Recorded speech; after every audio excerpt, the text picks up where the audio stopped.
네, 안녕하세요. 반갑습니다. 제가 책을 읽다가 두 사람 책을 땅바닥에 패대기 친 적이 있거든요. 그 중에 한 권이 이 주디스 버틀러이고, 두 번째는 슬라보의 지적이에요.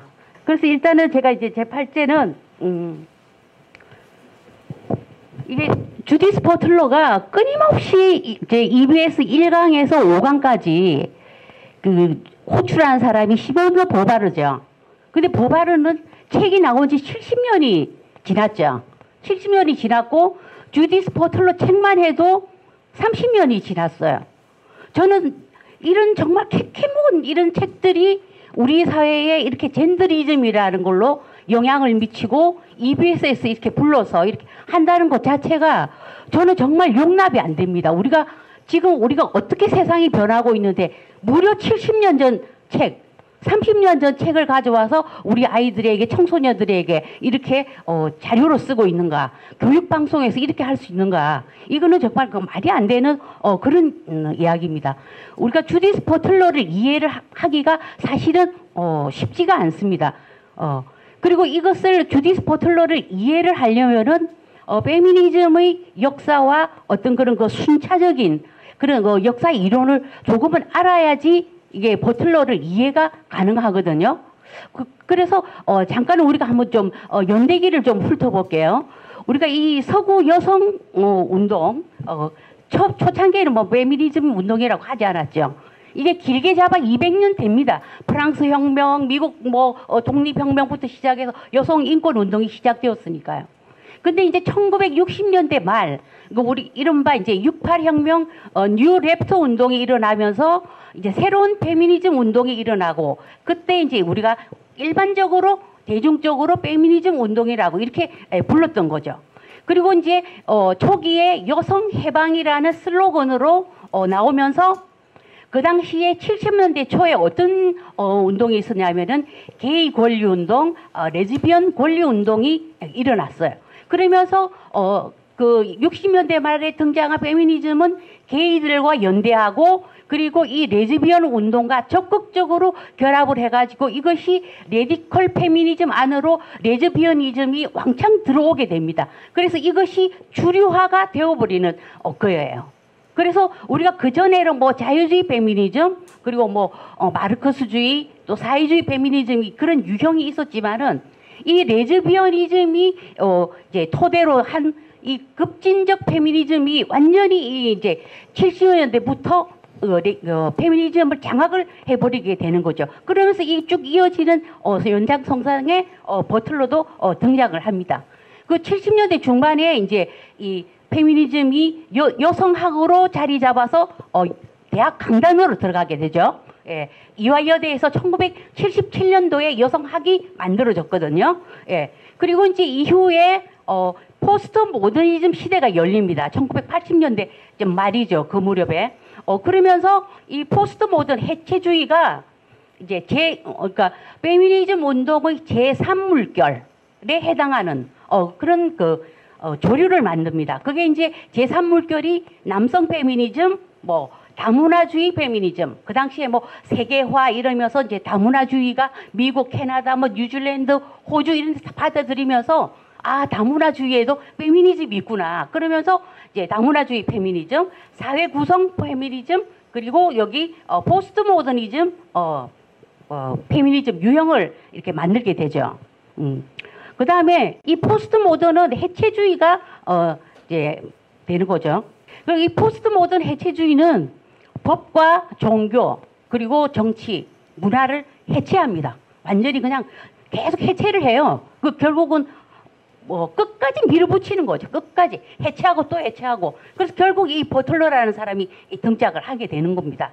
그래서 이 포스트 모더니즘 페미니즘은 결국 동성애, 이성애, 이 성전환 경계를 완전히 해체를 해버리는, 우리 현숙경 교수님이 그걸 이론적으로 잘 설명을 해주셨죠. 그리고 1990년도에 트랜스젠더, 그 다음에 양성애 운동이 본격적으로 일어나면서 페미니스트들이 막 싸움박질이 일어납니다. 이걸 받아들이느냐 말아야 되느냐. 트랜스젠더 문제는 아직도 해결이 안 됐습니다. 이 주디스 버틀러가 계속해서 얘기하죠. 트랜스젠더를 배제하는 페미니즘은 안 된다. 그리고 트랜스젠더를 받아들이지 않은 것은 페미니스트가 아니다라고 EBS 5강 마지막 강에 끝까지 주장을 하거든요. 그래서 이 90년대부터 이 페미니스트 사이에는 머리가 터지게 이렇게 싸움박질이 일어나요. 이게 이제 트랜스젠더 양성애 운동을 받아들일 거냐 말 것이냐. 그래서 버틀러가 1990년에 드디어 이 젠더 트러블을 이제 출간을 하면서 완전히 우리가 타고난 성별, 남과 여라는 이 정체성을 완전히 이제 부셔버리는 그런 이제 포스트 모던과 젠더 이데올로기가 이때 이제 등장을 합니다. 그리고 이 젠더리즘은 퀴어 이론으로 이제 발전하죠. 버틀러가 레즈비언이었고 자신의 어떤 그런 그 성 정체성을 끝없이 합리화하려면은 퀴어 이론을 만들 수밖에 없지 않겠습니까? 저는 그렇게 봅니다. 그리고 이 퀴어 이론이라는 것이 자기가 이제 젠더 트러블에서도 얘기했지만은 여장 남자 드래퀸이라고 그러잖아요.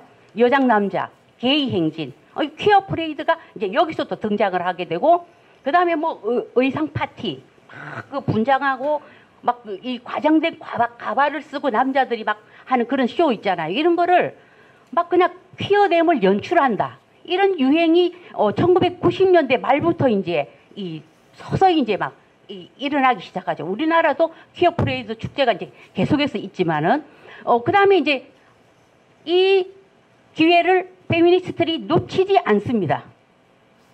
그게 뭐냐면은 베이징 제4차 유엔 여성대회예요. 여기서 뭘 들고 나왔느냐?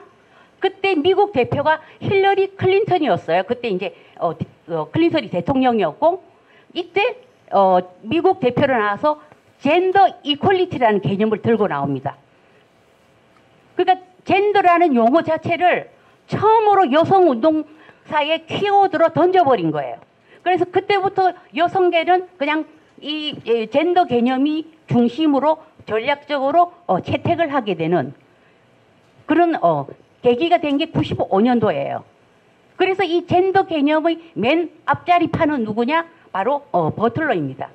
그 다음에 이제 주디스 버틀러 젠더 트러블을 볼게요. 예, 이 책은 굉장히 그 난해하고 장황해요. 한마디로 제가 읽다가 몇 번을 패대기를 쳤대잖아요. 예. 그러니까 이제 자기 그 정말 이 아까 제가 얘기했지만 어떤 페미니즘 연대기나 순차적으로 이해를 하지 않으면 굉장히 이해하기가 어려워요. 예. 그래서 어쨌든 이 EBS 1강에서 5강까지는 쭉 그 젠더 트러블이 그냥 나오는 얘기예요. 그냥 쭉. 그 얘기를 하고 있죠. 그래서 이게 이제 이 젠더 트러블의 핵심이 뭐냐면은 여러분들 사실 나는 안 읽었으면 좋겠어, 이 책. 읽고 나면은 정말 머리가 복잡하고 우리가 구태여 왜 이런 걸 알아야 되나. 저는 다 몇 번 읽었지만 후회가 굉장히 드는데 제가 딱 요약을 해드릴게요. 뭐냐면 이성애를 부수자예요. 이성애를. 우리가 남과 여가 만나서 자연스럽게 살아가고 출산하고 결혼 이런 걸 완전히 부셔버리는 거예요. 그리고 남녀 이분법에서 벗어나자. 끊임없이 이 얘기를 합니다. 왜 벗어나야 되죠? 왜? 그리고 남성 여성이라 부르지 말래요. 그 다음에 동성애 이성의 경계를 해체를 해라. 남근 로고스 중심주의에서 벗어나라. 그리고 페니스가 버자이너보다 우월하다고 그렇게 물어요. 그리고 남성 여성 이분법이야말로 이것이 남성의 논리라는 거예요. 그래서 전통적인 여성성 남성성을 아예 떠나보내라. 그래서 이 전래의 성규범을 즐겁게 뛰어노는 퀴어적 어떤 그런 그 연출, 신체 연출을 도입을 해라. 그런 거예요. 그러니까 게이 파티, 의상 파티, 드래퀸 이런 게 퀴어 프레이 이런 게 막 나오는 거예요. 이게 이 이론의 토대를 제공한 사람이 이 원흉이 바로 이 버틀러입니다. 여기서 퀴어 이론이 나오는 거죠. 그 1강에서 5강을 쭉 들어보면 끊임없이 이거를 사이사이에 끼워 넣습니다. 그 얘기를 잘 들어야 되거든요. 굉장히 교모하게 그 A4를 계속 들고 읽잖아요. 뭐 이비어스 그 주디스 버틀러가 그러면서도 굉장히 주도 면밀하게 그거를 살살 끼워 넣습니다. 그래서 이 주디스 버틀러 젠더 트러블이 나왔을 때 사실은 페미니즘 운동이 이제 내리막길이었잖아요. 그 당시에 70년대 엄청나게 등장했다가 90년대가 되니까 시들해지렸는데 90년대 젠더 트러블이라는 책이 나오니까 페미니스트들이 완전히 뒤집어진 거예요. 아, 그래, 맞아, 이거야. 그래서 독일의 유명한 그 페미니스트 스베냐 플라스펠러가 자기가 쓴 책에서 이렇게 고백을 해요. 주디스 버틀러에게 심취할수록 나는 점점 더 진정한 해방은 동성애 형태로만 유지될 수 있구나. 그것이 자기 결론이었다는 거예요. 그래서 원래 이성애자였는데 내가 여자로서 남자를 좋아하는 게 이게 심각한 결함이 있는 거구나. 그러면서 여자를 찾아야겠구나. 그런데 결국 실패했다고 자신이 책에서 이렇게 고백하고 있어요. 제가 그 출처도 다 달아놨거든요. 자, 그 다음에 주디스 버틀러의 문제점이 뭐냐. 저는 같은 여성, 주디스 버틀러 여성이죠. 저는 여성으로서 주디스 버틀러를 용서할 수 없는 부분이 있어요. 그거는 여성의 실존을 위협하는 거예요. 여성성을 뿌리 뽑아버리는 거예요. 여성이 가진 힘 자체를 완전히 없애버리는 거죠. 그러니까 시몬드 보아르를 계속해서 불러와요. 자기 그 이론의 정당성을 합법화하기 위해서. 여러분들 시몬드 보아르 책 읽어보셨나요? 제2의 성. 1000페이지가 넘어요. 제가 그 책을 읽다가 사실은 예전에 한 30년 전에 읽어서 깜짝 놀란 부분이 있어요. 레즈비언 섹스에 관한 부분이 21페이지가 됩니다. 저는 그거 보고 깜짝 놀랐어요. 사실은 1949년도에 시몬드 보바르 그 책을 썼어요. 사실 획기적이죠. 창녀의 섹스, 레즈비언의 섹스를 그만큼 열성적으로 그거를 또 철학적인 어떤 그런 그걸로 가미해서 쓴 사람이 사실 시몬드 보바르인데 그 제2의 성도 제가 이게 이제 명제가 그거죠. 여자는 태어나는 것이 아니라 만들어지는 것이다. 그러니까 젠더 개념의 어떤 그런 뭐 사회적, 문화적 어떤 성의 개념의 어떤 그런 그 영감을 가지고 온 거예요.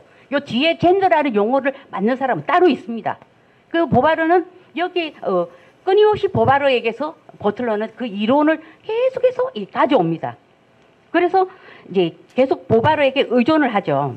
그 제2의 성이 뭐냐 하면은 여러분 딱 제가 요약을 해드릴게요. 1000페이지 되는 책 읽으실 필요 없습니다. 요거만 기억을 하시면 돼요. 여성성은 변한다. 여성의 본질은 고정된 관념이 없다. 이 중요한 대목도 나옵니다. 모성을 중요하게 생각해서는 안 된다. 낙태는 후회할 일이 아니다. 이게 이 두 개가 완전 폭탄이었던 거예요. 보바르에. 이것이 지금의 낙태 찬반 논란, 모성은 중요하지 않다, 결혼 거부, 가족 붕괴 이런 이야기가 여기서 나옵니다. 제2의 성에서 그 시초를 제공을 한 거죠. 그러면서 뭐라 그래나 진정한 여성 해방은 더 큰 성적 자유, 성적 해방이라는 거예요. 그래서 어쨌나 사르트르와 시몬드 보바르는 엄청나게 난잡한 성생활을 한 사람이에요. 그냥 애인을 공유하고 폴리아모리이고 그 다음에 미성년자인 제자를 그 사르트르의 침실에 보트려 보냅니다. 보아르가. 말하자면 뚜쟁이 노릇을 한 거예요. 이거는. 그 정도로 엄청나게 성적으로 자기들은 그게 성적 자유고 성적 해방이에요. 근데 이것이 나중에 68혁명에 성적 혁명에 큰 영향을 이렇게 또 미치는 거죠. 그래서 보바르와 버틀러의 차이점이 있어요. 보바르는 생물학적 여성을 거부를 할지언정 어쩐 그 생물학적 존재를 문제 삼지는 않았어요. 그러나 버틀러는 이 사람 자체를 생식기관으로 분류하는 것에 대해서 반대를 해요. 그래서 1강에서 이런 얘기를 합니다. 태어날 때 주어진 생물학적 성별이 여성이라고 여성처럼 행동해야 될까? 뭐 이렇게 쭉 얘기해요. 그러면서 결론이 뭐냐? 생물학은 여성의 인생을 결정할 수 없다. 무엇을 결정할지는 그 자신이다. 그러니까 우리가 태어날 때 남자나 여자냐 그거 상관하지 말라는 거예요. 왜 자기가 상관하지 말라는 거야 도대체? 그러면서 버틀러는 생물학적 주장 무조건 받아들이지 말 것을 주장해요. 그러나 저는 여기 이 대목에서 너무 화가 납니다. 우리가 여성으로 태어나서 결혼하고 연애하고 또 뭐 출산, 임신, 육아 이런 다 과정을 거치잖아요. 그러면 이것이 그렇게 사랑하는 여성은 부족하고 모자라는 여성인가요? 버틀러가 철저하게 그렇게 만들어버린 거예요.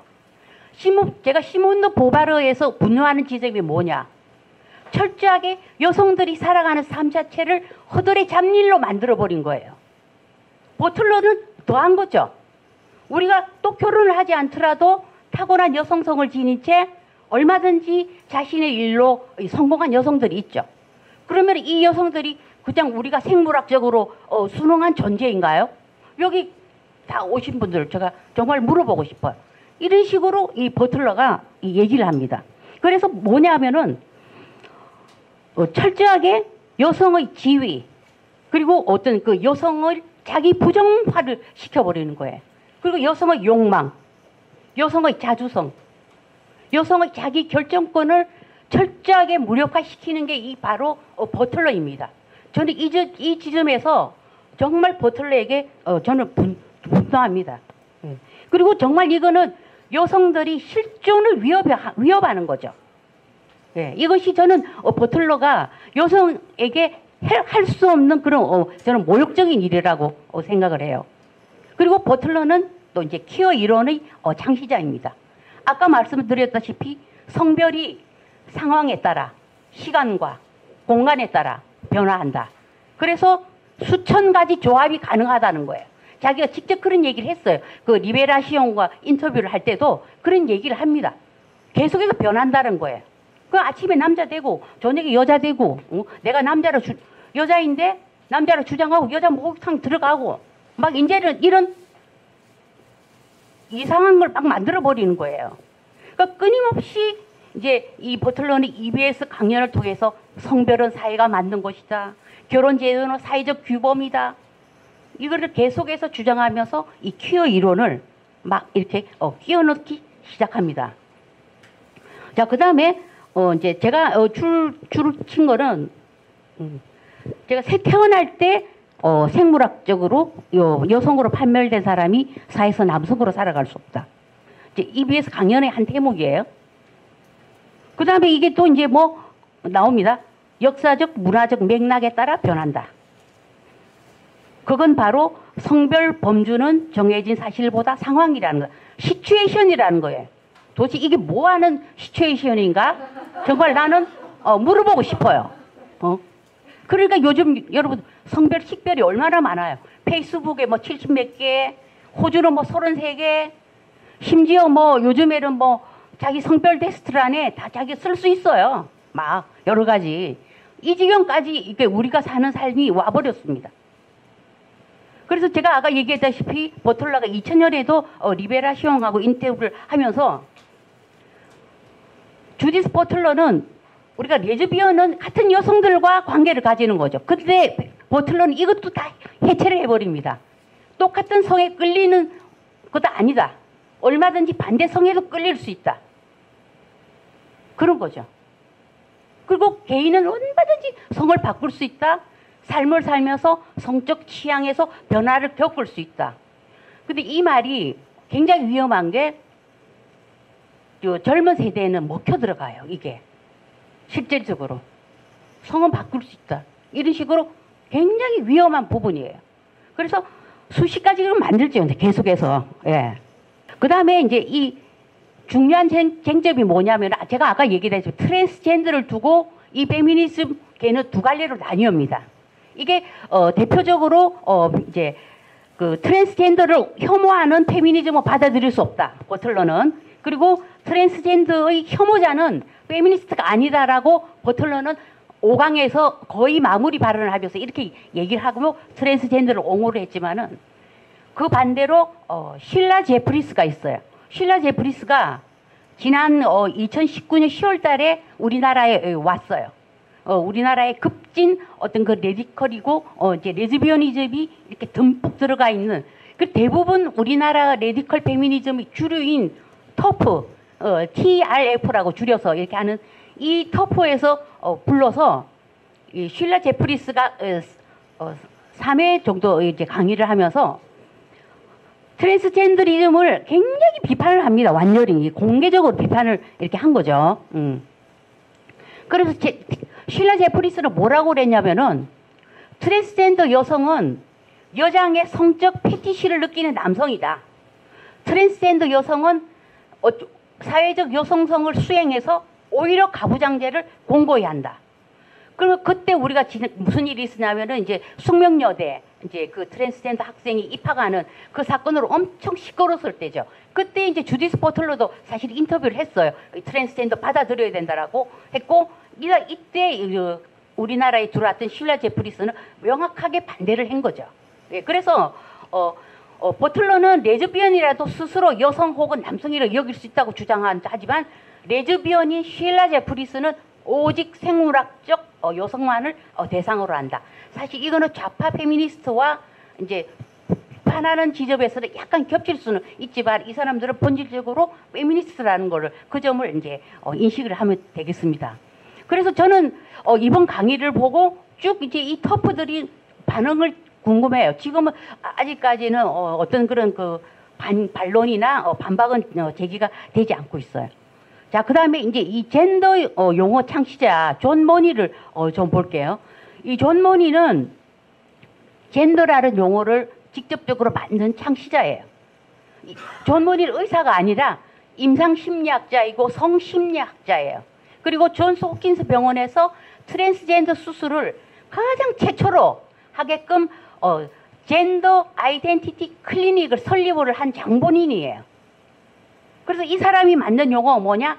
젠더 아이덴티티. 그 다음에 젠더 롤. 이게 이제 성 고정관념 뭐 이런 거거든요. 이런 용어를 최초로 자기의 그 논문에서 주장을 합니다. 그래서 페미니스트들이 이것을 또 가져가죠. 그러니까 페미니스트들은 항상 여기저기 이론을 잘 가져갑니다. 가져가서 이렇게 뚝딱뚝딱 만들죠. 그래서 1965년도에 이 존스 홉킨스 병원에서 최초로 이제 이 트랜스젠더 수술을 주도하게 된 게 이 존 머니가 이제 이 결정적인 역할을 했고, 너무나 이 사람은 이제 트랜스젠더 수술의 혁명가, 금세기 최고의 성문제 전문가였던 거예요. 그러니까 이제 이 머니는 어떤 사람이냐면 역시 마찬가지로 1970년 초에 그 성해방운동, 그 어떤 그런 성적 금기를 막 허무는 그런 운동의 열렬한 지지자였어요. 어떤 사람이냐? 자기 스스로 고백했어요. 폴리아모리이고 양성애자이고 소아성애의 공개적인 지지자였습니다.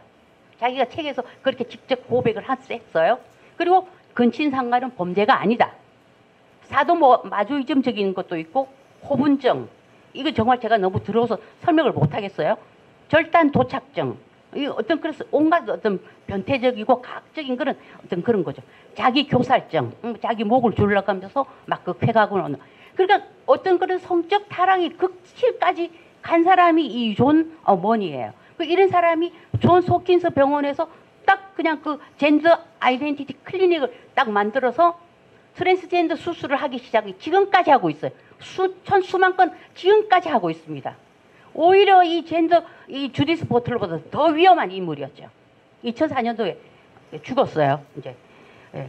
그래서 이게 이제 유명한 게 그 데이빗 라이머 쌍둥이 남자 수술이었죠. 그 철저하게 실패로 끝난 수술이에요. 그렇지만 존 머니가 뿌려놓은 그런 모든 게 너무나 이 학계, 사회학, 의학계 모든 게 다 이미 파고 들어간 거였어요. 그 여기서 페미니스트들이 또 기회를 놓치지 않고 이거를 살짝 가져간 게 케이트 밀렛입니다. 우리가 3대 책이 있잖아요. 페미니스트들 제2의 성, 그 다음에 이제 이 젠더 트러블, 성정치학, 이게 페미니스트 3대 교과서거든요. 그래서 1970년도에 머니의 논문을 인용을 하면서 남녀 가리 차이는 생물학적 필연이 아니다. 뭐 이러면서 어떤 그런 그 쌍둥이 케이스의 결정적인 어떤 증거로 이렇게 삼았어요. 그래 보면은 보바르, 머니, 밀렛, 버틀러까지 어떤 그 생물학적 성별을 이렇게 부정하는 거예요. 그래서 학습과 양육에 의해서 트랜스젠더 수술을 해서 학습과 양육에 의해서 얼마든지 다른 성별로 살아갈 수 있다. 이건 철저하게 자신들이 개인적인 경험이고 개인적인 주장이고 자신들의 철학, 이거를 인간이 성별에 개입을 한 정말 저는 용서받지 못할 일이라고 생각합니다. 그 다음에 이제 주디스 버틀러가 뭐 남녀가 뭐 이분법으로 나눌 수 없다라는 것을 이상하게 또 간성해서 들고 나왔어요. 이거 인터섹스라고 그러죠. 그래서 이 또 명부를 간성 사례에서 들고 나왔는데, 이제 간성은 그냥 생식기 기형이에요. 예. 그래서 수술하면 됩니다. 자라면서 성적 특질이 나타나거든요. 호르몬, 염색체 절대 변하지 않아요. 근데 이거를 가지고 마치 자신이 어떤 그런 남녀 이분법의 그 벗어나는 개념으로 이렇게 가져온 거예요. 자, 제가 이제 결론을 할게요. 저는 무엇보다도 이 젠더리즘이 너무나 우리 아동 청소년에게 성 정체성의 혼란을 일으키고 있어요. 제가 자주 이제 모니터링하는 그 레즈비언 카페, 게이 카페가 있어요. 청소년들이 주로 이용한. 하루 온종일 퀴어물이 올라옵니다. 퀴어 소설, 퀴어 웹툰, BL, GL물, 그리고 퀴어 뮤지션. 그 뭐 대표적인 샘 스미스 같은 그 음악을 공유하고, 그 다음에 퀴어 영화. 이런 것을 계속해서 공유를 합니다. 우리 청소년들이. 그 하루 종일 퀴어물에 빠져 살아요. 저는 이거를 몇 년 동안 지금 모니터를 하고 있거든요. 그래서 우리 청소년들에게 너무나 위험한 그런 해악을 끼치고 있다. 그 요즘 보세요. 여성 스포츠계가 완전히 지금 작살이 나고 있어요. 여자 격투기 대회 트랜스젠더 출전해서 막 승리하고, 뭐 역도 선수 출전하신 거 여러분들 아시죠? 프랑스에는 심지어 부모 1, 부모 2라고 불러래. 엄마 아빠 부르지 말라는 거예요. 왜? 남녀 이분법이고 고정관념이니까. 지금 서구도 이런 지경입니다. 그래서 반젠더 운동도 일어나고 있어요. 그래서 우리도 스탑 이 젠더 운동을 해야 됩니다. 지금부터라도. 그래서 저는 우리 청소년들에게 개체를 건드리고 성정체에서 혼란을 야기시키고, 마치 우리가 자연스러운 남녀 관계를 이게 무슨 고정관념이냐, 남녀 이분법에 무슨 사로잡혀 있는 것처럼 이렇게 하는 거예요. 이것이 학교 성교육. 제가 가장 또 흥분하는 지점 아닙니까, 여기가. 이것이 또 다 성교육으로 다 들어가 있는 거예요. 그래서 요즘 학교 성교육의 키워드가 뭐냐? 젠더 박스 부수기예요. 그러니까 무슨 뭐 이성의 부수기, 늘 뭘 부수자는 거예요. 그냥 부숴서 해체하고 뭐 끝까지 가서 뭘 어쩌겠다는 거예요, 도대체. 응? 그래서 페미니스트들이 이렇게 얘기합니다. 결혼 제도를 끝내는 것이 여성 해방의 필수 조건이다. 그래서 우리가 지금 현재 어떻습니까? 가정 붕괴, 가족 구성원의 해체. 우리가 지금 이런 상황까지 이렇게 왔어요. 그래서 우리가 지금은 젠더 스탑 운동을 해야 됩니다. 스탑 젠더 운동을 해야 돼요. 이것이 학교에 너무나 깊이 뿌리 박혀 있습니다. 그래서 여러분들이 함께 해주시기를 부탁드립니다. 네, 감사합니다.